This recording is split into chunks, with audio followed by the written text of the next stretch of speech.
is my last year of being a certified medical ultrasonographer. I'm sorry, sir? I've been doing this for the last 25 years. I apologize, sir. You said a certified medical. Ultrasonographer. I'm sorry, sir. Yeah, medical imaging. I work at all the hospitals here in Texas. I created and managed my own mobile medical ultrasound business. I took the money and I invested in commercial properties in downtown Denison. So I rent to business people, college students, local citizens. And I have a stake in our government, so I'm going to come up here and talk to them. 2 months ago, I wrote a letter to my commissioner, David Whitlaw, and I sent a copy to you, Judge Rangers. And the title of the letter was Clarity and Transparency on Historical Marker Application and its Prolonged Effect on Our Branding and Economic Development. In the letter, I requested a meeting with Mr. Whitlock to be held with me and a group of other Grayson County small business people to discuss the negative effect of the Commissioner's Court's delay in having this marker and the effect it's having on, I believe, and we believe, on our economic development brand. It was a polite and respectful letter. I have a copy with me here today. But sadly, neither Mr. Whitlock or the judge responded. Sir, just to be clear, the letter was not addressed to me, correct? I was copying the letter. Yes, sir. Yes, sir. So make sure we're clear about it. Yes, sir. Good, good. But neither responded to it. So that's why I'm here today. And I understand that you're not responding, but I would like it to be known that the business folks that I work with will use this podium if we don't get a response. So in the coming weeks and months, we'll be showing up right here to discuss this with you. This is not going away. When new business companies come to this county, they vet us. They often do it quietly. We don't even know that they're doing it. And they read good things about what's going on. Terrific things. They read about our workforce, the hardworking workforce that we have here. They learn about the 7,000 acres that I understand is being put into new housing. They learn about our Denison's locked in low water rates. They learn about our colleges and universities. They learn a lot, but when they Google the word race, good things don't come up. They read about this, and this is a drag on us, and it's affecting our economic development. And all the good things that we have are being gambled on your not acting.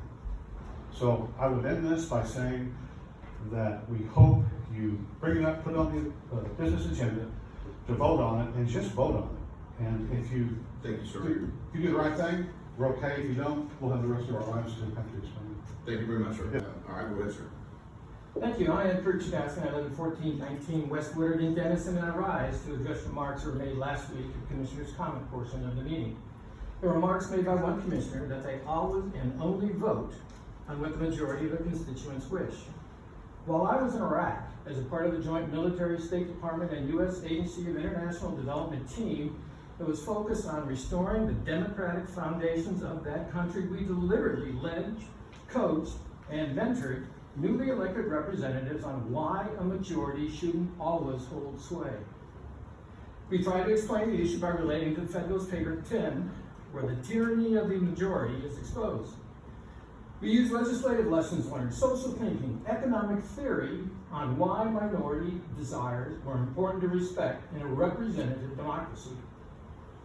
It didn't relate, it didn't really connect, and so we used the allegory of Ben Franklin, where he goes, a pure majority democracy is like when two wolves and one sheep vote on what's for dinner.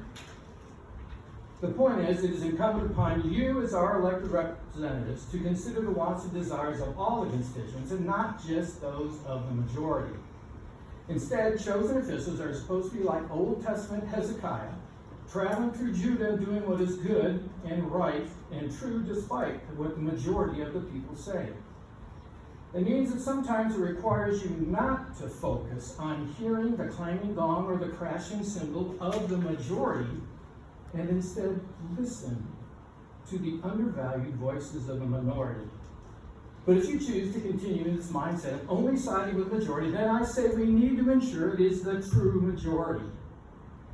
Everybody who spoke at your Historical Commission back in March concerning the adding a historical marker to this courthouse spoke in favor of it.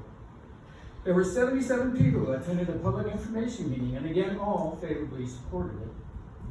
Currently, there are 539 Grayson County citizens' names who are on an open letter that is sent to you every week for the past 14 weeks, and all maintain a historical marker is a good idea. Surely that's equal to a lot of phone calls and emails. So let's put this topic on the agenda and let's have a public hearing where we can count and see what the majority of the speakers say. And 30 seconds, sir. we are worried about individuals might be inhibited in speaking in an open court, then let's have a referendum where the numbers for and against can be explicitly revealed. In the 3 months that I've been directly observing this court, I have been immensely impressed upon what you, for the most part, are. You are accomplishing in reality what we were instructing in theory. However, you are right. What the two wolves want matter, but what the one sheep wants matter too. We're just trying to keep ourselves all off the menu. Thank you, sir.